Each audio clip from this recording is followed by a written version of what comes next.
नमः समय साराय त्वं चकाशते चित स्वभावाय भावाय वंदितु सर्व सिद्धे मचल मनोभवं गतिं पत्ते गोच्छामि समय पाहु सुध के गिरी।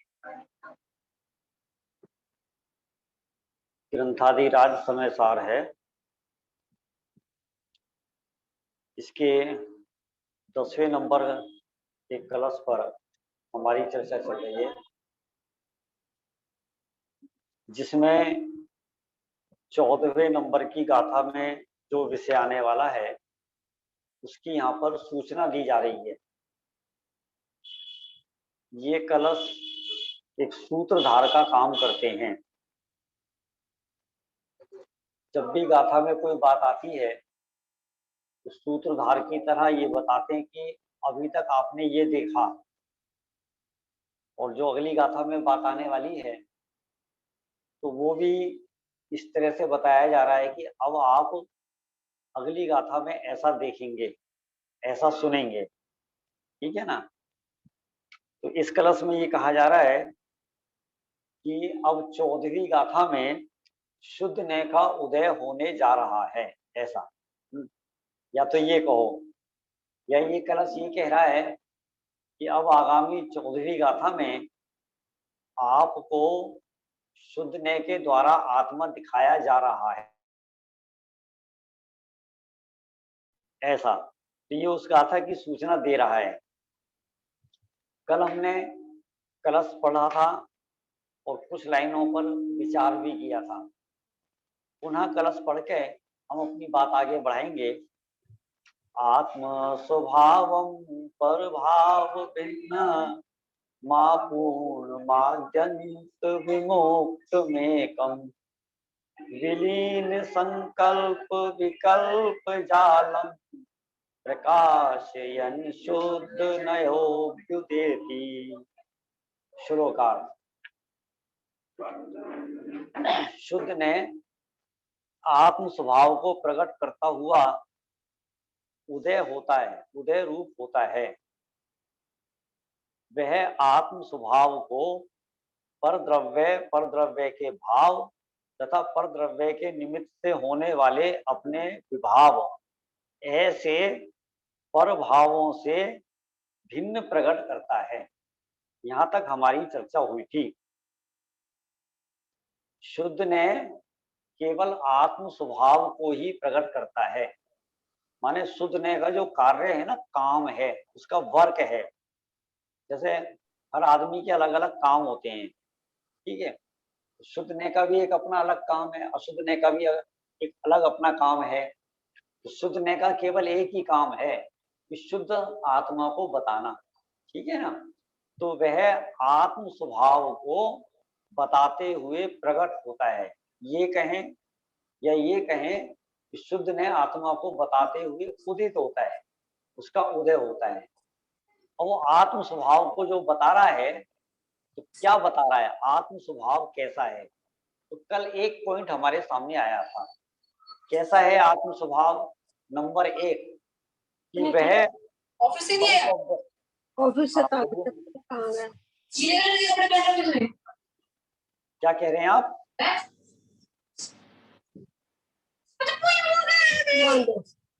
हेलो, कुछ कह रहे हैं क्या आप? चलिए ठीक है। चलिए, किसी की आवाज आ रही है? क्या है कि यह आत्म स्वभाव माने मैं, है ना, ऐसा लेना आप। क्या होता है कि आत्मा, चेतन, जीव, तो इन नामों से हमें ऐसा लगता है जैसे ये तो किसी और की बात चल रही है, क्योंकि मैंने असल में आज तक अपने आप को आत्मा माना नहीं है। मैंने तो अपने आप को शरीर माना है। और ये जो नाम है ना, नाम रमेश है, सुरेश है, महेश है, ऋषभ है, ठीक है, तो ये नाम भी शरीर के हैं। तो इस नाम को ही मैंने अपना माना है, ठीक है ना। तो इसलिए अपन यहाँ कह रहे हैं कि यह आत्म स्वभाव। तो कौन सा आत्म स्वभाव? माने मेरा आत्म स्वभाव, मेरा आत्मा, तो वो कैसा है, तो उसकी यथार्थ पहचान बताने के लिए शुद्ध ने प्रकट हुआ है, शुद्ध ने का उदय हुआ है। पहली बात क्या कहा कि परद्रव्य, परद्रव्य के भाव और परद्रव्य के निमित्त से होने वाले अपने विभाव, ये तीन बातें यहाँ पर आई थी। इनसे कैसा है कि वो भिन्न है। शुद्ध ने इन सब चीजों से आत्मा को भिन्न बताता है, ठीक है, भिन्न प्रकट करता है।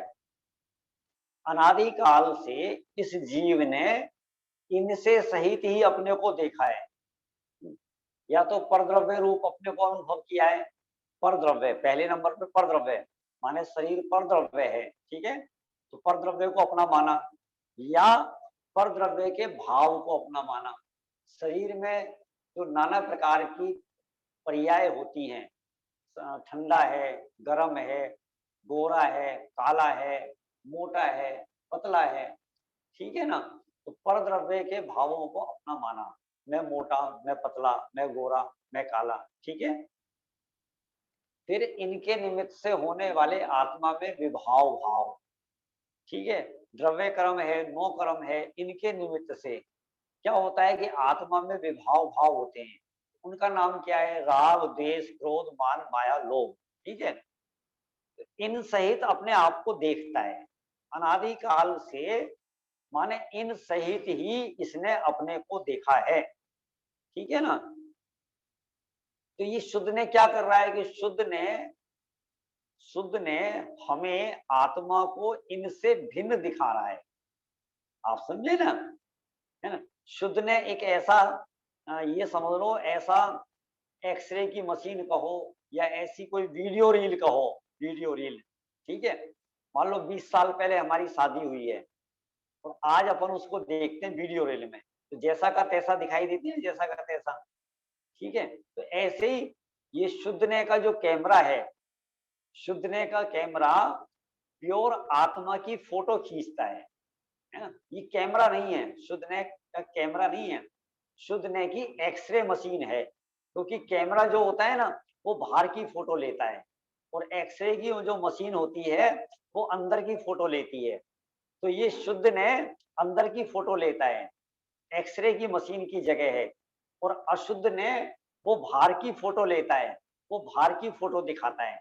आत्मा रागी है, आत्मा मनुष्य है, आत्मा संगी है, आत्मा स्त्री है, आत्मा पुरुष है, ये कौन बताता है कि ये अशुद्ध ने बताता है। तो वो कैमरा जैसा है, बाहर की फोटो खींचता है ना।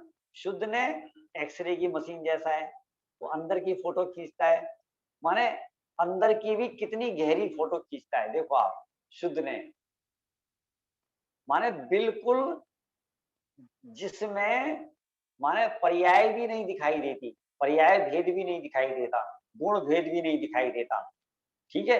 एकदम बिल्कुल जैसे शुद्ध सिद्ध भगवान है, वैसी फोटो खींचकर शुद्ध ने इस आत्मा को हमारे सामने रखता है, यानी आत्मा को दिखाता है, ठीक है। आया समझ में आपको, है ना। पूजा जी आज आपके साथ कौन कौन बैठे हैं, ये कौन बैठे हैं, सासू माँ है, सास हैं, आवाज नहीं आ रही, आप पहले अनम्यूट करो, आप अनम्यूट करो, अनम्यूट, हाँ हाँ अब बोलो, अभी भी आवाज नहीं आ रही है, चलो कोई बात नहीं। उनकी मम्मी है और अम्मा है उनकी, पूजा दीदी की। अच्छा अच्छा अच्छा अच्छा, बहुत बढ़िया, बहुत बढ़िया, चलो समझ में आ रहा है, बहुत अच्छी बात है। पहली बार आज आप सामने आए हो ना, है ना, समझने की कोशिश करना, है ना, बहुत बढ़िया, बहुत अच्छी बात है। चलो नहीं, आज पूजा जी आपकी आवाज आ ही नहीं रही है, आज आपकी आवाज नहीं आ रही, कोई बात नहीं, अनम्यूट नहीं हो पा रहे, रहने दो, कोई बात नहीं, है ना। चलो अब आगे की बात अपन करते हैं, आगे और और से इसी बात को आगे बढ़ा रहे हैं।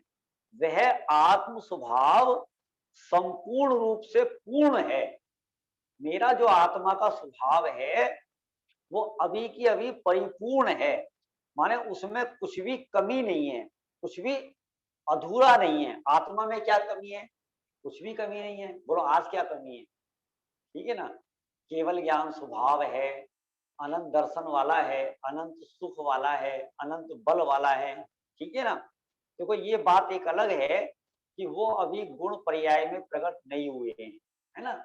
जैसे क्या है, सूरज के आगे बादल आड़े आ गए, मान लो उदाहरण एक देश है ना, लेकिन सूरज का प्रकाश नहीं दिखाई दे रहा है, इसका मतलब ये थोड़ा ना कि सूरज में कोई कमी आ गई है। ठीक है, सूरज तो आज भी पूरक है, पूरा है। ऐसे ही मेरा आत्म स्वभाव भी परिपूर्ण है, उसमें कोई कमी नहीं है। इसी के बल पर ये कहा जाता है सिद्ध समान सदा पद मेरो, कि मेरा पद सिद्ध के समान है, माने सिद्ध जैसा है। सिद्ध भगवान जैसे परिपूर्ण हैं, पूरे की पूरे हैं, ऐसा ही मेरा आत्मा भी आज परिपूर्ण है। सिद्ध भगवान में कितने गुण हैं? ये अनंत गुण हैं। मुझ में कितने गुण हैं? मुझ में भी अनंत गुण हैं।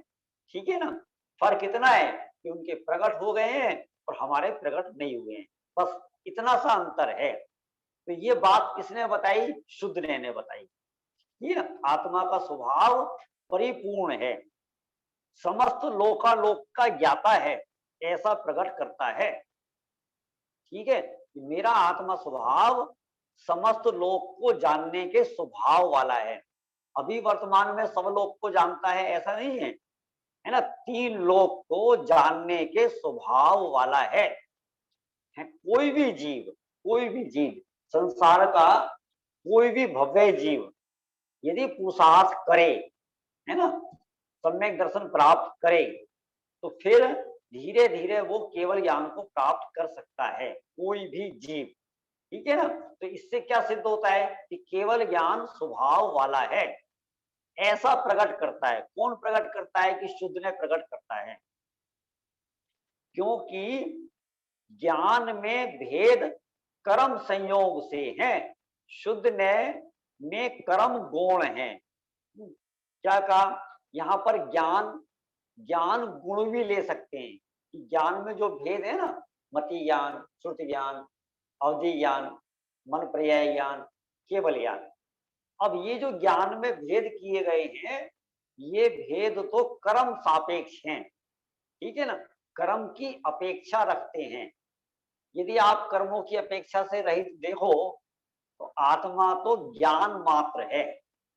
समझ में है कि नहीं है? ज्ञान मात्र है, ज्ञान वाला है। ठीक है, दूसरी बात ये है, ज्ञान माने आत्मा भी होता है यहाँ समय सार में। ज्ञान माने ज्ञान, अनेकों जगह ऐसा आएगा कि ज्ञान ऐसा है, ज्ञान ऐसा है माने आत्मा ऐसा है। तो आत्मा में भी जो भेद किए जाते हैं, जितने भी भेद किए गए, चाहे वो बहिरात्मा, अंतरात्मा, परमात्मा है, चाहे वो संगीय संगी है, चाहे वो त्रस स्थावर है, तो ये भी सब कर्म सापेक्ष हैं। कर्म के संयोग से ये सब भेद किए जाते हैं। लेकिन शुद्ध न्याय से देखा जाए तो वहां पर कर्म गौण है। ठीक है ना, अब देखो, मान लो एक जीव स्त्री नाम कर्म के उदय से स्त्री है, एक जीव पुरुष नाम कर्म के उदय से पुरुष है, एक जीव देव गति नाम कर्म के उदय से देव है, इसी तरह नारकी है। अब बताओ, स्वभाव से देखो तो उनमें क्या अंतर है, आत्मा में क्या अंतर है? ठीक है, कर्म निरपेक्ष देखो, आप कर्म के उदय को मत देखो, कर्म के उदय से रहित देखो। अभी भी मान लो यहाँ पर 20 लोग बैठे हुए हैं, ठीक है ना, तो कोई मोटा है, कोई पतला है, कोई गोरा है, कोई काला है, कोई स्त्री है, कोई पुरुष है, कोई बच्चा है, कोई बूढ़ा है। अब बताओ, इतने सारे भेद खड़े हो गए, है ना। अब ये सब जो भेद हैं, तो वो सब कर्म के उदय की अपेक्षा है। जब यहाँ 20 लोगों का कर्म का उदय मिट जाएगा, माने कोई भी कर्म नहीं रहेगा, सारे कर्म नष्ट हो जाएंगे, तो सब कैसे रहेंगे? सब एक जैसे हो जाएंगे, सब सिद्ध भगवान हो जाएंगे।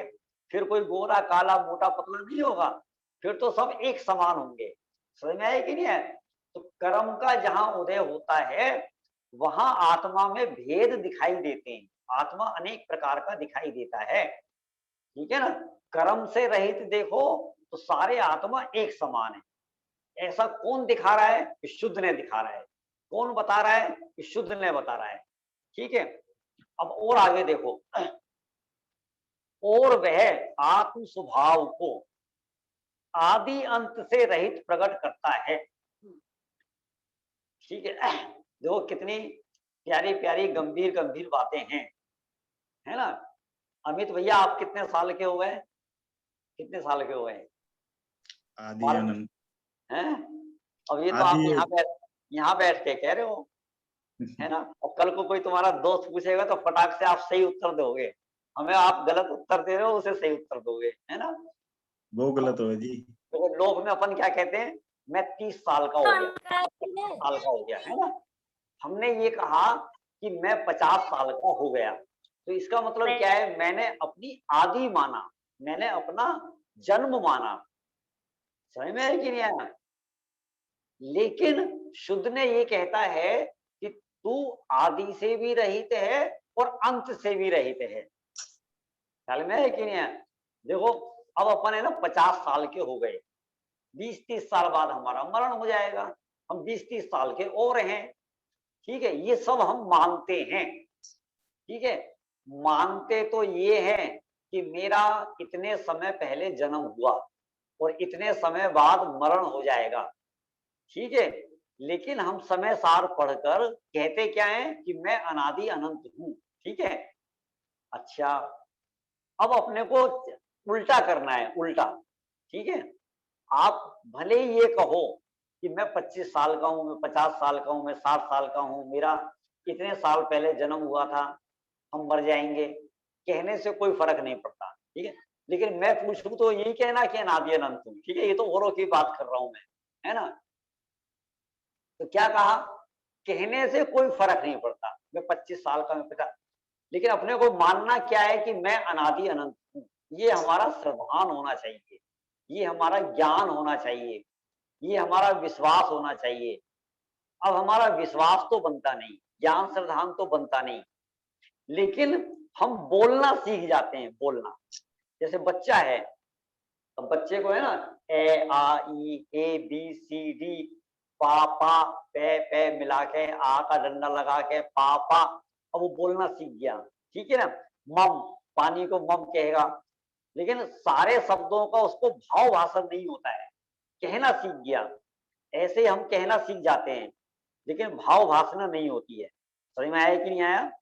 ऐसा तो शुद्ध ने कैसा दिखा रहा है, शुद्ध ने इस आत्म स्वभाव को आदि अंत रहित प्रकट करता है, अर्थात किसी आदि से लेकर जो किसी से उत्पन्न नहीं किया गया और कभी भी किसी से जिसका विनाश नहीं होता, ऐसे पारिणामिक भाव को प्रकट करता है। ये आत्मा जन्म मरण से रहित है। यदि इसकी आदि होगी, आदि शुरुआत होगी, तो इसका कोई कर्ता भी होगा। किसने करी शुरुआत, किसने बनाया, तो कोई कर्ता भी होगा। यदि इसका अंत होगा तो भी उसका विनाश करने वाला कोई ना कोई तो होगा। किसने नाश किया, किसने मारा इसको। ठीक है, लेकिन आत्मा ना कभी जन्मता है और ना कभी मरता है। समझ में है कि नहीं आया? ऐसा देह और आत्मा का संयोग होता है, बस दो चीजों के मिलने को जन्म कहते हैं, और पुनः दो चीजों के अलग अलग हो जाने को मरण कहते हैं। या एक साथ बहुत सारे संयोगों का मिलना, बहुत सारे, क्योंकि जब जन्म होता है ना, कितने सारे संयोग हो जाते हैं, कितने सारे, माँ का, पिता का, भाई का, बहन का, चाचा का, ताऊ, कितने सारे संबंध। ठीक है ना, फिर ये भी व्यवहार बन जाता है। मान लो किसी के कुल में किसी ने बालक ने जन्म लिया, तो वो उसका वारिस है, तो ये मकान किसका हो गया, ये मकान उसका हो गया, ऐसा। ठीक है, इतने सारे संयोगों का मिल जाना, उसका नाम जन्म है। और सारे संयोगों का एक साथ छूट जाना, उसका नाम मरण है, बस। ठीक है ना, तो आत्मा तो जैसा का तैसा रहा ना, संयोग मिले और संयोग बिछड़ गए। ठीक है, यदि आत्मा का जन्म हो तो उसका कोई कर्ता होना चाहिए और यदि आत्मा का मरण हो तो उसका उसका भी कोई कर्ता होना चाहिए, लेकिन इन दोनों का ही कोई कर्ता नहीं है। दुनिया कहती है ब्रह्मा विष्णु महेश, ठीक है, तो ब्रह्मा विष्णु महेश कौन है? कौन है ब्रह्मा विष्णु महेश? बोलो ये है कि नहीं है? ब्रह्मा विष्णु महेश है या नहीं है? बोलो, कोई बताओ। बोलो विक्की भैया, है ना? और देखो ब्रह्मा विष्णु महेश है, कौन है? सही मायने में तो अभी आप तत्वार सूत्र पढ़ रहे हो ना, तो उसमें उत्पाद व द्रव्य वाला सूत्र आया क्या? नहीं आया। तत्वार सूत्र में उत्पाद व द्रव्य वाला एक सूत्र है, ठीक है ना? तो वो जो उत्पाद व द्रव्य है वही ब्रह्मा विष्णु महेश है और कुछ नहीं है। समझ में आया कि नहीं आया? ऐसा अलग अलग नामों से दुनिया कहती है। थोड़ा सा युद्ध चक्र विधान में तो आदिनाथ भगवान के नामों में आता है ना ये सब? हाँ जी, ऐसा भी आता है, ठीक है। मतलब जो हमारे भगवान हैं, ठीक है, अब चाहे वो आदिनाथ भगवान है, चाहे वो महावीर भगवान है, ठीक है, तो इनके 1008 नाम होते हैं। भगवान के नाम के आगे लिखा रहता है ना 1008 श्री आदिनाथ भगवान, है ना? तो ये 1008 नाम उन्हीं के होते हैं। ब्रह्मा कहो, विष्णु कहो, महेश कहो, ईश्वर कहो, आदि ब्रह्मा कहो, ठीक है ना, उनके गुणों के आधार पर ऐसा, तो उनके भी नाम हैं। लेकिन दुनिया ये कहती है ना ब्रह्मा, वो हाँ ब्रह्मा विष्णु महेश, माने एक को कर्ता मानती है, एक को हर्ता मानती है, एक को धर्ता मानती है। तो सही मायने में कर्ता धर्ता हर्ता बाहर में कोई दूसरा भगवान नहीं है, ठीक है। जो भी कुछ है, माना जन्मदाता, जन्म जन्म देने वाला, उसका नाम है उत्पाद, ठीक है। व्यय होने वाला, मरण करने वाला, मरण होने वाला, उसका नाम है व्यय। और जो इसको टिकाए रखता है, जो का त्यों जैसा का तैसा बना रहता है, उसका नाम है द्रव्य, ठीक है। अंग्रेज लोग है ना, अंग्रेज लोग इंग्लिश में ब्रह्मा विष्णु महेश को एक नाम दिया। ब्रह्मा विष्णु महेश का एक नाम, क्या नाम है? गॉड, है ना, गॉड, GOD, गॉड। तो गॉड का मतलब क्या है? क्या है गॉड का मतलब? GOD, तो जी माने जनरेट करे, ओ माने ऑपरेट करे, और डी माने डिस्ट्रॉय करे, ठीक है। जनरेट करे, ऑपरेट करे और डिस्ट्रॉय करे। तो वो generate, operate, destroy Brahma Vishnu Mahesh. और हमारे यहाँ क्या है? हमारे यहाँ इसके नाम है उत्पाद व द्रव्य। हर वस्तु स्वयं अपने आप में ब्रह्मा है, अपने आप में विष्णु है, और अपने आप में स्वयं महेश है। अपने उत्पाद व्यय का कर्ता हर वस्तु स्वयं है। ख्याल में ना? देखो प्रति क्षण मेरी पर्याय में, मेरे गुणों की पर्याय में उत्पाद व्यय हो रहा है कि नहीं हो रहा है? निरंतर बालक से युवा हो रहा हूं, युवा से वृद्ध हो रहा हूं। कौन कर रहा है? एक एक समय का जो परिणमन हो रहा है, बोलो कौन कर रहा है और कौन कर सकता है? समझ में है कि नहीं है? ना तो कोई कर रहा है और ना कोई कर सकता है। यदि कोई कर रहा है, ठीक है ना, तो हमारा प्रश्न ये होता है, भाई साहब आप ये डिफरेंट डिफरेंट क्यों कर रहे हो? कोई अमीर हो रहा है, कोई गरीब हो रहा है, कोई सुखी हो रहा है, कोई दुखी हो रहा है, कोई रोगी हो रहा है, कोई निरोगी हो रहा है, तो आपको ऐसा क्यों भाव आ रहा है? इसका मतलब आपने सबसे ज्यादा राग द्वेष है। भाई आपने किसी को अमीर बनाया, किसी को गरीब बनाया, तो आपने ऐसा क्यों किया? समझ में है कि नहीं? तो इससे ये सिद्ध होता है कि जगत का कोई कर्ता धर्ता हर्ता नहीं है, ठीक है। तो कैसा है कि उत्पाद से रहित और विनाश से रहित, माने इसका जन्म नहीं होता, इसका मरण नहीं होता, ऐसे पारिणामिक भाव को प्रकट करता है। एक पारिणामिक भाव ऐसा होता है जिसमें जन्म मरण नहीं होता। बाकी के जो 4 भाव होते हैं ना, दूसरा अध्याय तो हो गया ना आपका, है ना, जिन लोगों ने तत्वार सूत्र का दूसरा अध्याय और दूसरे अध्याय का पहला सूत्र औपशमिक छायिका भाव, ठीक है, तो पहले जो 4 भाव हैं उनका तो उत्पाद वह होता है, उनका तो जन्म मरण होता है ना, औपशमिक भाव का, क्षयिक भाव का, औदैहिक भाव का। लेकिन जो पारिणामिक भाव स्वरूप शुद्धात्मा है, पारिणामिक भाव स्वरूप अनादि अनंत अजर अमर तत्व है, ऐसे आत्मा का न जन्म होता है न मरण होता है। समझ में आया कि नहीं आया? है ना? अब बोलो, अब आप बोलो, मेरा जन्म मरण होता है कि नहीं होता है? बोलो बोलो बोलो, मेरा जन्म मरण होता है कि नहीं होता है? नहीं, है ना? अब देखो, कुछ लोग कह रहे होता है, कुछ लोग कह रहे नहीं होता नहीं होता। है। शरीर का होता है, आत्मा का नहीं होता। समझ में आया कि नहीं आया? अब इतने सारे जवाब आ गए हमारे सामने। मैं माने यदि आत्मा, मैं माने आत्मा, ठीक है ना, तो ना जन्म होता है ना मरण होता है, अनादि अनंत, ठीक है। मैं यदि आत्मा, और यदि मैं माने पर्याय, देखिए पर्याय, ठीक है ना, पर्याय। अब ये मनुष्य पर्याय है, तो ये संयोग है, ठीक है। संयोग की अपेक्षा से देखते हैं, पर्याय का धर्म है जन्म और मरण, ठीक है। मनुष्य पर्याय है, तो मनुष्य पर्याय का गारंटी से जन्म हुआ है और मरण भी होगा, एक बात, ठीक है। अब दूसरी बात देखो, जो पर्याय का जन्म मरण होता है, तो पर्याय, मैं अपने आप को पर्याय क्यों मानूं?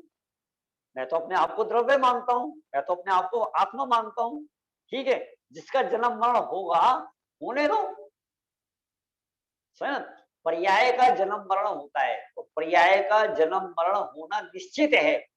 लेकिन मैं यानी आत्मा, मैं तो अनादि अनंत अजर अमर तत्व हूं। अब देखना, पर्याय के एंगल से हम एक प्रश्न पूछ रहे हैं, पर्याय के एंगल से। पर्याय के उत्पन्न होने को हमने जन्म कहा, पर्याय के छूटने को अपन ने मरण कहा, ठीक है। सिद्ध भगवान का जन्म मरण होता है कि नहीं होता है? सिद्ध भगवान का बोलो, अब किस नहीं। एंगल से नहीं, है? लेकिन मैंने नहीं। देखो पहले स्पष्ट कर दिया है। नहीं, नीमा जी, आप ध्यान से सुनिए, ठीक है। मैंने पहले ही स्पष्ट कर दिया है कि मैं पर्याय के एंगल से पूछ रहा हूं, पर्याय के एंगल से। सिद्ध भगवान की भी पर्याय है ना, सिद्ध पर्याय, ठीक है। तो सिद्ध पर्याय, पर्याय कोई अनादि अनंत होती है क्या? पर्याय तो कोई भी अनादि अनंत नहीं होती है ना। बोलो, सिद्ध भगवान की सिद्ध पर्याय, सिद्ध पर्याय अब अनंत काल तक रहेगी कि नहीं रहेगी? बोलो। रहेगी। अनंत काल तक रहेगी वो तो। अनंत काल तक रहेगी, ठीक है। अच्छा, पर्याय कितने समय की होती है? एक समय की। एक अरे समय अभी तो की। आप कह रहे हैं अनंत काल तक रहती है। एक समय की। पर्याय उनकी शुद्ध पर्याय में निरंतर रहती है। बदलती रहती है। दो बातें नहीं कहो आप, दो बातें नहीं। अभी आपने ये भी कहा कि सिद्ध भगवान की पर्याय अनंत काल तक रहेगी, ठीक है, चलो हमने मान लिया। फिर हमने क्वेश्चन किया कि सिद्ध पर्याय कितने समय की, तो आप कह रहे हो एक समय की। ये तो विरोधाभास है। आप एक बात कहो, ठीक है ना, ये दो विपरीत बातें मत कहो आप। सुनो, इस एंगल से, पर्याय के एंगल से, पर्याय की दृष्टि से सिद्ध भगवान में भी उत्पाद व्यय होता है, ठीक है। लेकिन उनमें और हमारे में क्या फर्क है? उनमें और हमारे में ये फर्क है कि सिद्ध हमारी जो पर्याय बदलती है ना, जैसे मनुष्य पर्याय के बाद देव पर्याय, देव पर्याय के बाद मान लो नरक पर्याय, नरक पर्याय के बाद त्रियंश पर्याय, त्रियंश पर्याय के बाद फिर मनुष्य पर्याय, ठीक है। कभी एक इंद्रिय की पर्याय, कभी दो इंद्रिय, ये जो डिफरेंट डिफरेंट पर्याय होती है, अलग अलग प्रकार की पर्याय होती है। सिद्ध भगवान की अलग अलग प्रकार की पर्याय नहीं होती, बस इतना सा फर्क है। सिद्ध भगवान की वही वही पर्याय होती है, वैसी की वैसी। क्या कहा? अभी थोड़े दिन पहले शाम को सुलभ भैया ने बताया था, है ना। सिद्ध भगवान की जो पर्याय होती है वैसी की वैसी होती है, वही की वही नहीं होती है। क्या कहा? समझ में आया कि नहीं आया? सिद्ध भगवान की अगली अगली जो पर्याय होती है ना, पर्याय का काम तो बदलना है, हर समय बदलना है, पर्याय हर समय बदलती है। लेकिन सिद्ध भगवान की जो अगली पर्याय, फिर अगली पर्याय, फिर अगली पर्याय, वो सिद्ध भगवान की पर्याय बिल्कुल हूबहू वैसी की वैसी होती है, लेकिन वही की वही नहीं होती है। समझ में आया कि नहीं आया? पर्याय मतलब क्या बदलना? कौन बोल रहा है? मैं श्वेता जैन। हाँ, क्या कह रहे हो आप? पर्याय का बदलना मतलब क्या बताया, समझ नहीं आया ये। अच्छा, देखो क्या है कि जो भी आपको परिवर्तन दिखाई दे रहा है ना, अब आप ये प्रश्न पूछ रहे हो, मुझे बड़ा अटपटा लग रहा है। आप कब से जुड़े हो यहाँ पर? अभी 10-15 दिन से।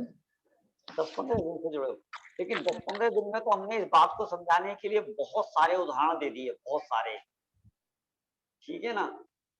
देखो पर्याय का बदलना माने क्या होता है, जैसे सोना है ना, सोना, तो सोना उदाहरण है, द्रव्य है ना, उदाहरण दे रहे हैं, द्रव्य है।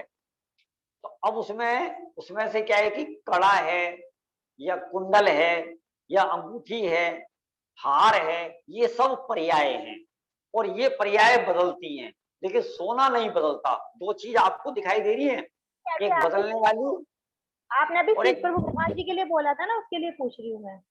अच्छा मैं ये, हाँ सिद्ध भगवान के लिए पूछा है ना आपने, तो सिद्ध भगवान में मैं आपको कह तो रहा हूँ कि सिद्ध भगवान की जो पर्याय बदलती है ना, तो वो अगली पर्याय बिल्कुल वैसी की वैसी होती है, उसी को बदलना कहते हैं।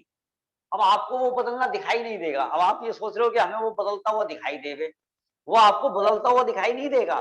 क्यों नहीं दिखाई देगा? क्योंकि अगली पर्याय बिल्कुल वैसी की वैसी है, ठीक है ना। आप ये पूछ रहे हो कि सिद्ध भगवान में क्या बदल रहा है, ठीक है ना। अब हम काल की कैसे अपेक्षा, हैं? काल की अपेक्षा बोल सकते हैं। नहीं नहीं, ऐसा नहीं है। देखो हर हर क्षण पर्याय एक समय की होती है, ठीक है ना। तो हर एक समय में सिद्ध भगवान में चेंजिंग हो रही है, चेंजिंग चेंजिंग होते हुए भी, ठीक है, कुछ कुछ अलग नहीं हो रहा है, अलग बदल तो रहा है, लेकिन वैसा का वैसा बदल रहा है। देखो एक उदाहरण और लेते हैं अपन। एक माला में, एक माला है, तो उसमें है ना 108 दाने अलग अलग प्रकार के, पहले लाल है, फिर पीला है, फिर काला है, फिर नीला है, फिर हरा है, ठीक है। ये अलग अलग प्रकार के हैं, कोई मोटा है, कोई पतला है, ठीक है, ऐसे ऐसे। अच्छा अब माला ऐसे चल रही है, हाथ में ऐसे चल रही है, ठीक है, तो अपने को क्या हो रहा है, बदलता हुआ दिखाई दे रहा है। अच्छा अब एक माला में सारे दाने एक जैसे, बिल्कुल एक जैसे, हूबहू एक जैसे, ठीक है। तो अब अपन ये चला रहे हैं, ठीक है, बदल तो यहां भी रहा है, लेकिन जो अगला अगला दाना आ रहा है वो बिल्कुल सेम सेम आ रहा है, सेम सेम, माने कोई डिफरेंट नहीं है, कोई अंतर नहीं है। बदल तो ये भी रहा है, ठीक है, लेकिन वो बदलना सेम सेम हो रहा है, और दूसरी माला में बदलना डिफरेंट डिफरेंट हो रहा है, डिफरेंट डिफरेंट। बस ऐसा है, संसारी जीवों में जो परिणमन होता है वो डिफरेंट डिफरेंट होता है, सिद्ध भगवान में जो परिणमन होता है वो डिफरेंट डिफरेंट नहीं होता है। अब समझ में आया कि नहीं आया? जो प्रश्न कर रहे थे उनको समझ में आ गया? आ गया, आ गया। चलो बहुत बढ़िया, ठीक है। अब आगे देखो भाई साहब। बोलो बोलो। हाँ जी, मेरा एक प्रश्न था, कई दिनों से एक जिज्ञासा हो रही थी पूछने की। पर्याय हाँ की अपेक्षा से है, जैसे कि हमने जैसे अब इस पर्याय में मान लो कोई कार्य किया, कोई पाप किया, तो जो पर्याय ने पाप किया वो तो उसका वेदन नहीं करेगी, वेदन तो उसका अगली पर्याय आएगी वो करेगी। मतलब बिल्कुल। कर्ता कोई है, भरता मतलब बंध किसी को होता है और वेदन किसी और को होता है, अगली पर्याय को। ये प्रकरण भी समय सार में आएगा आगे, ठीक है। पर्याय की अपेक्षा से कहा जाए तो कर्ता कोई और है और भरता कोई और है, भरता कोई और है। ऐसा, ठीक है ना। लेकिन सर्वथा ऐसा नहीं है। वो पर्याय किसकी है कि वो पर्याय जिस द्रव्य की है ना, तो जो द्रव्य करता है वही भरता है, ऐसा। पर्याय का एंगल अलग है, द्रव्य का एंगल अलग है। पर्याय के एंगल से अपन कथनचित ऐसा कह सकते हैं कि कर्ता कोई और है और भरता कोई और है, लेकिन सर्वथा ऐसा नहीं मानना, ऐसा सर्वथा ऐसा मानोगे, ठीक है ना, फिर तो सारा जगत स्वच्छंद हो जाएगा। ठीक है, फिर तो खूब पाप करो ना, हमें कोई भरना तो है ही नहीं। नरक में कौन जाएगा? नरक में कोई और जाएगा। यहाँ पर कर्म कौन करेगा? कि कर्म कोई और करेगा। मजे आ गए, फिर तो बहुत बढ़िया बात है। करे कोई और भरे कोई और। बोलो स्वीकार है ऐसा आपको? नहीं, लेकिन पर्याय की अपेक्षा सोचे तो पर्याय की अपेक्षा तो ऐसे ही चलता है ना। पर्याय की अपेक्षा ऐसा कहा जा सकता है। ये प्रकरण आपका इसी समय सार में आएगा, आगे आएगा। देखो आगे, ऐसे परिणामिक भाव को प्रकट करता है और वह आत्म स्वभाव को एक सर्वभेद भावों से, द्वैत भावों से रहित एकाकार प्रकट करता है। माने जिसमें कोई भेद नजर नहीं आता। शुद्ध न्याय की दृष्टि से देखा जाए तो जिसमें कोई भेद नजर नहीं आता, सर्व भेदों में जो एकाकार आत्म स्वभाव को प्रकट करता है, ऐसा। देखो एक है ना दर्पण है, दर्पण 1 फुट बाई 1 फुट का, 1 फुट लंबा 1 फुट चौड़ा। उसमें यदि आप अपना चेहरा देखो, कितने दिखाई देंगे? 1। Very good. अच्छा, अब यदि वो टूटकर जमीन पर गिर जाए, उसके इतने बड़े बड़े है ना 50 टुकड़े हो जाएं, 50, तो 50 के 50 टुकड़ों में कितने चेहरे दिखाई देंगे? चेहरे कितने दिखाई देंगे? 50। एक ही दिखाई देगा, लेकिन उसमें 50 टुकड़े कितने हुए? टुकड़े, ठीक है, टुकड़े हो गए 50। 50 टुकड़ों में एक ही चेहरा दिखाई दे रहा है कि अलग अलग दिखाई दे रहा है? ये हमारा 50 के 50 टुकड़ों में है ना, चेहरा एक दिखाई दे रहा है कि अलग अलग दिखाई दे रहा है? एक है पर 50 दिखाई देंगे। हैं? चेहरा तो एक ही है। बोलो मिंटू भैया क्या कह रहे हो? समझ में है कि नहीं आया? पता है ये उदाहरण काय के लिए है, ये जो बार बार हमारे सामने एकाकार शब्द आ रहा है ना, एकाकार, समझ में है कि नहीं आया? तो ऐसे ही है ना, ये समझ लो 9 टुकड़े हैं पर्याय के। यहाँ पर जो 9 पदार्थ की बात चल रही है ना, ठीक है, 9 टुकड़े कह लो, या गुण स्थान वाले, बागरण स्थान वाले, गुण भेद वाले, ऐसे अलग अलग टुकड़े हैं। उन सब में माने हर पर्याय में, हर गुण में, हर अवस्था में एकाकार कौन है? एकाकार। जैसे अभी आपने कहा 50 के 50 टुकड़ों में एक एक दिखाई दे रहा है, अलग अलग भी है, अलग अलग भी है, अलग अलग पर्याय हैं, ठीक है।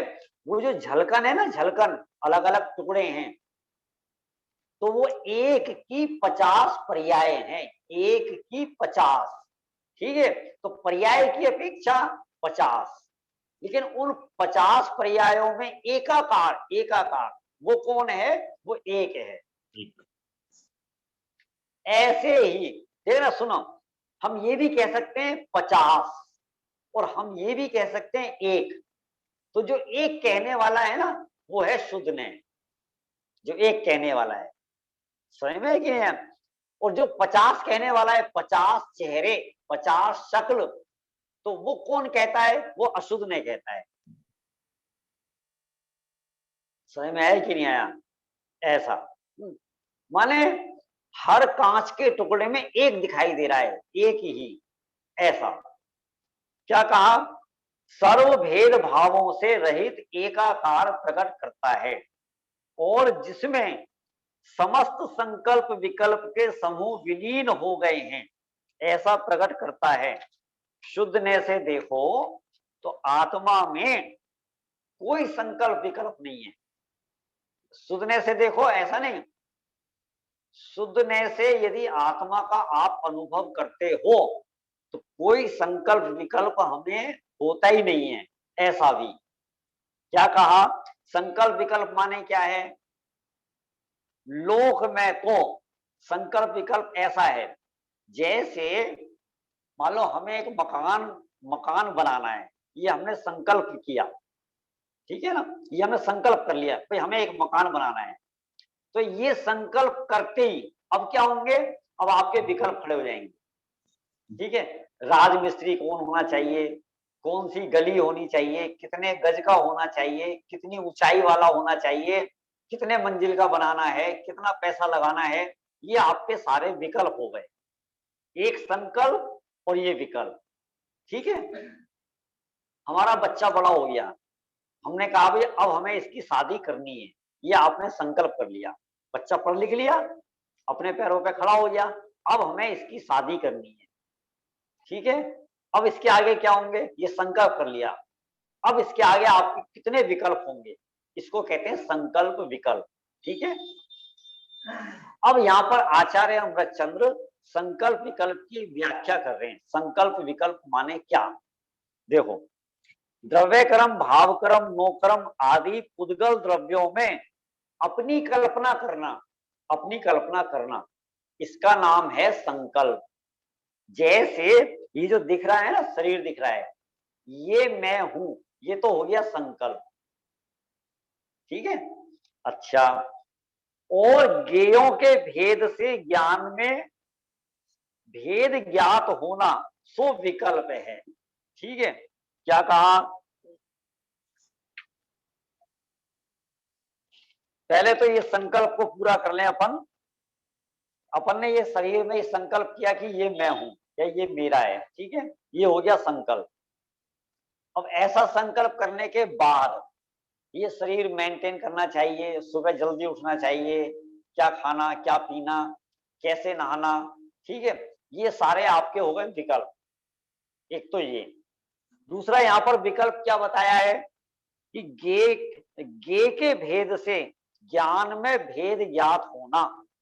जैसे क्या है, ज्ञान तो एक प्रकार का है, उसमें कोई भेद है ही नहीं, लेकिन हम कैसे भेद खड़े करते हैं, समय सार का ज्ञान, छह ढाला का ज्ञान, इंजीनियरिंग का ज्ञान, वकालत का ज्ञान। तो ये जो ज्ञों के माध्यम से ज्ञान में भेद खड़े किए ना, तो ज्ञान में भेद खड़े करने का नाम ही विकल्प है। या आप ज्ञान को अलग अलग प्रकार से अलग अलग रूप में देखते हो, उसका नाम ही विकल्प है। ज्ञान तो अभेद है, एकाकार रूप है। ठीक है, मति ज्ञान वाला आत्मा, श्रुत ज्ञान वाला आत्मा, एक इंद्रिय वाला नहीं, मति ज्ञान वाला ज्ञान, श्रुत वाला ज्ञान, एक इंद्रिय का ज्ञान, दो इंद्रिय का ज्ञान। ये जो ज्ञान में अपन ने भेद खड़े किए ना, इसका नाम विकल्प है, ऐसा। ठीक है, और ज्ञों के भेद से ज्ञान में भेद ज्ञात होना सो विकल्प है, ऐसा शुद्ध ने प्रकाश रूप होता है। माने ये जो ऊपर इतने सारे पॉइंट बताए कि आत्मा का स्वभाव कैसा है, ठीक है, तो वो किसने बताया कि शुद्ध ने बताया। कैसा कैसा है, ये आप अलग अलग पॉइंट बना सकते हो, बहुत प्रकार इसमें पॉइंट बनते हैं। अब आगे यहां तक किसी को कोई प्रश्न, कोई शंका, कौन सी वाली, द्रव्य क्रम भाव क्रम, ये दोबारा पूछा है, देखिए भैया ने, द्रव्य क्रम भाव क्रम नो क्रम आदि पुद्गल द्रव्यों में अपनी कल्पना करना, माने इसमें अहम स्थापित करना। नहीं नहीं, अपने आप को पुद्गल समझना, और अपने आप को पुद्गल ही समझ रखा है। द्रव्य क्रम, भाव क्रम और नो क्रम, ये कैसे हैं, पुद्गल के हैं, मेरे तो नहीं है ना, आत्मा के तो नहीं है। अब इसमें इस जीव ने अपनी कल्पना कर रखी है, अपनी कल्पना कर रखी है। आप देखो कितनी कल्पना नहीं, संकल्प, कितना गाढ़ा संकल्प कर रखा है। माने ये इस शरीर को ये ही मैं हूं ऐसा मानता है। बोलो मानता है कि नहीं मानता है, ये ही मैं हूं ऐसा इसने संकल्प कर रखा है, इसका नाम है संकल्प। ठीक है ना। या नौकर्म का, ये तो नौकर्म का हो गया ना, नौकर्म, शरीर और शरीर से संबंधित और भी पदार्थ आप ले सकते हो। जैसे क्या है, किसी का इकलौता बेटा है, बड़ा प्यारा है, ठीक है ना, आज्ञाकारी है, तो वो यदि बीमार पड़े और डॉक्टर के जाए, तो डॉक्टर के पता ही क्या कहता है, डॉक्टर साहब बस किसी भी तरह ये ठीक होना चाहिए, ये आप ये समझ लो, ये बच्चा है तो मैं हूं और ये नहीं है तो मैं नहीं हूं, ये समझना ये ही मैं हूं। अब आया ना, ये संकल्प है, ये ही मैं हूं, ये संकल्प है। ठीक है। फिर कर्मों में अहमपना करना, कर्मों में अहमपना करना। जैसे मैं अज्ञानी हूं, मैं रागी हूं, मैं द्वेषी हूं, मैं बड़ा लोभी हूं, ये भी संकल्प है। ख्याल में है ना? ऐसा द्रव्य कर्म, भाव कर्म और नो कर्म। जो यश है, यश, यश है तो मैं हूं, यश नहीं है तो मैं नहीं। अब यश क्या चीज है? यश द्रव्य कर्म है, ठीक है ना? द्रव्य कर्म, एक आदमी है ना, बहुत अच्छा गाता है और गाते गाते गाते गाते उसका पूरे पूरे देश विदेश में यश है, यश है, लोग बाग उसकी खूब प्रशंसा करते हैं। तो देखना आप, तो ये जो उसका सुस्वर नामकरण का उदय है ना, सुस्वर नामकरण का, तो सुस्वर नामकरण में उसका इतना गहरा संकल्प हो जाता है, उसके लिए ना वो कुछ भी करने को तैयार होता है, कुछ भी। काय के लिए? उस सुस्वर नामकरण को टिकाने के लिए, कि यदि ये आज मैं जिंदा हूं ना, केवल गले की वजह से जिंदा हूं। आज मेरे पास जो भी कुछ है ना, वो केवल इस गले की वजह से है। खट्टा नहीं खाएगा, चरपरा नहीं खाएगा, सारा जीवन नीरस भोजन कर सकता है, सारा जीवन उसने नीरस भोजन किया, लेकिन इतना सा भी पुण्य नहीं लगेगा। समझ गए ना? क्यों नहीं लगेगा? किस अभिप्राय से किया उसने? तो वो क्या मान रहा है कि ये है तो मैं हूं और ये नहीं है तो मैं नहीं। जिस दिन मेरा गला चला गया या मेरा स्वर चला गया, उस दिन मैं मर जाऊंगा। ये संकल्प है, ये है तो मैं हूं। ठीक है ना? अब ये तो उदाहरण अभी पढ़ते पढ़ते ख्याल में आ जाते हैं। ऐसे ऐसे हजारों लाखों करोड़ों संकल्प हम करे बैठे हैं। किसी को ऐसा भी तो हो सकता है, मकान के प्रति बहुत ज्यादा आसक्ति हो, मकान के प्रति, ये है तो मैं हूं और ये नहीं है तो मैं नहीं। किसी को पैसे के प्रति आसक्ति हो सकती है, आज पैसा है तो मैं हूं और ये नहीं है तो मैं नहीं हूं। पैसा चला जाए तो आदमी आत्महत्या कर लेता है, यश चला जाए तो आदमी आत्महत्या कर लेता है, बेटा चला जाए तो आदमी आत्महत्या कर लेता है। अब बोलो क्यों करी? काय में संकल्प कर रखा था? इनमें संकल्प कर रखा था कि ये है तो मैं हूं। आ गया समझ में? ठीक है, ये पहला पॉइंट। भाई अब साहब, दूसरा पॉइंट। हाँ। भाई साहब, वो इंद्रियों में भी ले सकते हैं क्या? जैसे हमारी कोई इंद्रिया क्षीण हो जाए, जैसे बिल्कुल चक्षु हो गई, कुछ भी हो गई, तो फिर ये हो जाता है ना कि हम बिल्कुल। देखेंगे कैसे, अब जिंदा कैसे हाँ, रहेंगे। बिल्कुल बिल्कुल हैं? सही कहा आपने, सही कहा। ठीक है, किसी भी पदार्थ में अपनेपन की कल्पना करना, किसी भी पदार्थ को ये है तो मैं हूं और ये नहीं है तो मैं नहीं हूं, इसका नाम संकल्प है, समझ। ठीक है ना? माने शास्त्र की भाषा में कहें, टोडरमल जी के मोक्ष में प्रकाशक ग्रंथ की भाषा में कहें, जो ये पर्याय धारण करता है उस पर्याय में अहम स्थापित करता है, उसी पर्याय में ये है तो मैं हूं, बस। ऐसा एक कीड़ा होता है ना, कीड़ा, कीड़ा भी उस पर्याय में अपना संकल्प धारण कर लेता है, ये है तो मैं हूं, बस। ऐसा पता है कितने उदाहरण दिए जा सकते हैं, किन किन पदार्थों में इसने संकल्प कर रखा है। ठीक है, अब आगे आता है ये जो हाँ, है 9 कर्म में, इसमें तो फिर मेरा घर, ये जो घर है, घर परिवार के लोग हैं, पैसा रुपया, पैसा, दुकान, बिल्कुल। मकान, सब कुछ आ देखो, गया। मैंने जो आपको उदाहरण दिए ना, जैसे यश का उदाहरण दिया, ये आपका आ गया द्रव्य कर्म। शरीर का उदाहरण दिया, पैसे का उदाहरण दिया, बेटे का उदाहरण दिया, ये आ गए 9 कर्म। तो द्रव्य कर्म, 9 कर्म। ठीक है। भाव कर्म माने अपने आप को रागी मानना, है ना, अपने आप को द्वेषी मानना, मैं बड़ा हंसमुख हूं, तो ये क्या है? अपने आप को तू हंसमुख मान रहा है, अपने आप को कसाय वाला मान रहा है। तो ये तीनों आ गए, द्रव्य कर्म, भाव कर्म और 9 कर्म। मैं बहुत सुंदर हूं, देखो किसी को ये संकल्प हो सकता है कि नहीं हो सकता है?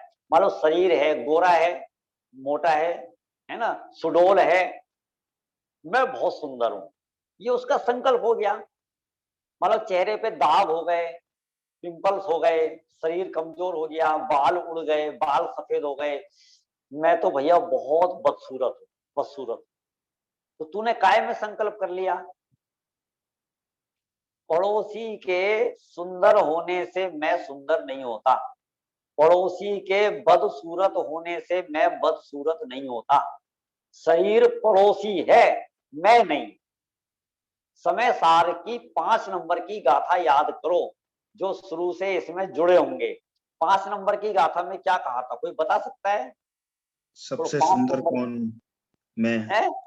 हाँ, सबसे सुंदर कौन? मैं। समो संवत्त सुंदरो लोए। समय माने आत्मा, समो संवत्त, संवत्त माने सर्वत्र, नरक में, स्वर्ग में, निगोद में, सर्वत्र।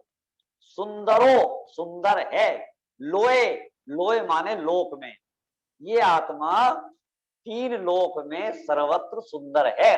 ये बात 5वीं गाथा में कही थी।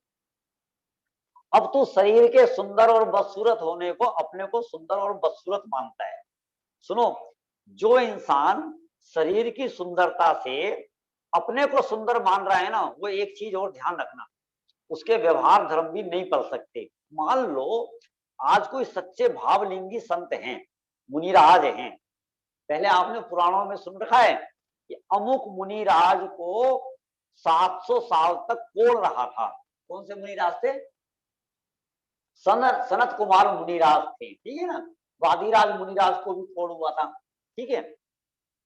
सोचो, अब किसी मुनिराज के कोड़ हो जाए, कोड़ होने पे क्या होगा? शरीर सुंदर होगा क्या? तो वो व्यक्ति जो शरीर की सुंदरता से अपने को सुंदर मानता है, वो व्यक्ति मुनिराज की सेवा कैसे कर सकता है? मुनिराज के दर्शन कैसे कर सकता है? मुनिराज को अर्घ कैसे चढ़ाएगा? उनकी भक्ति कैसे करेगा? सोचो आप, शरीर की सुंदरता से सुंदर मानता है, वो मुनिराज सुंदर नहीं है क्या? बोलो, ख्याल में है कि नहीं? ऐसा तो ये सब संकल्प विकल्प है ना। इसमें संकल्प विकल्प करना। समय अपना हो रहा है, ठीक है।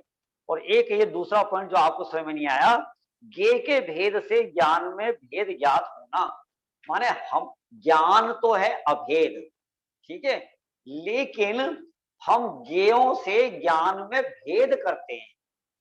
ऐसा मेरा ज्ञान संस्कृत का है, मेरा ज्ञान इंग्लिश का है, मेरा ज्ञान इंजीनियरिंग का है, मेरा समय सार का ज्ञान है, ठीक है ना। तो ये भेद कैसे की अपन ने? ज्ञेयों से भेद की। तो ज्ञान को अलग अलग प्रकार का देखना, ज्ञान को भेद रूप मानना, उसका नाम विकल्प है। अब समझ में आया कि नहीं आया बताओ? नहीं आया? अभी नहीं आया। पहले वाला समझ में आ गया, संकल्प वाला, ठीक है। अब अपना समय हो रहा है, ठीक है, बाकी अपन कल समझाएंगे आपको।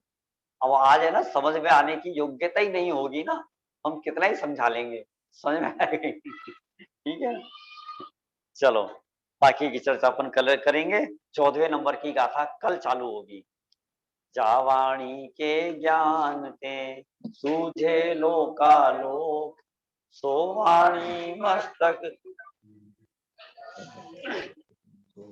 नमो अरिहंताणम, नमो सिद्धाणम, नमो आयरियाणम, नमो उपध्यायाणम, नमो लोये सब सा। बोलिए द्वादशांग मई जिनवाणी माता की, सभी को सादर जय जिनेन्द्र। जय जिनेन्द्र। जय जिनेन्द्र। जय जिनेन्द्र भैया जी। जय भैया जी। जय जिनेन्द्र।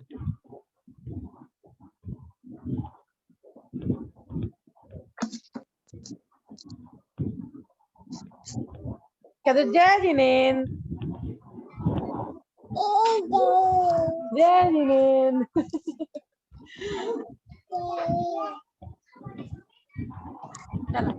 उन्हीं राधे।